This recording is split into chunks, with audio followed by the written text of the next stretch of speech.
الجنيد البغدادي رضي الله عنه. الحمد لله والصلاة والسلام على رسول الله، وبعد. لله تعالى. الإمام الجنيد أبو القاسم البغدادي رضي الله عنه كان سيد الطائفة الصوفية من علماء السلف الصالحين.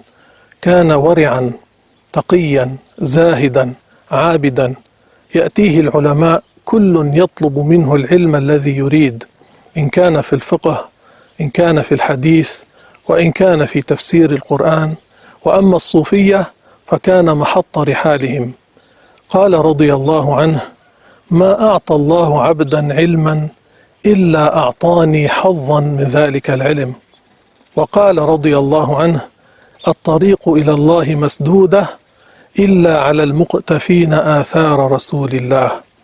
يعني الذي يريد الرقي، الذي يريد الصلاح، الذي يريد الولاية، لابد أن يسلك طريق رسول الله صلى الله عليه وسلم.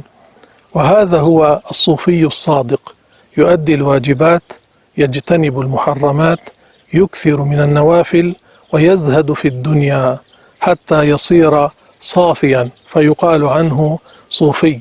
قال الجنيد البغدادي رضي الله عنه: التصوف هو صفاء المعاملة مع الله. الله يرزقنا ذلك.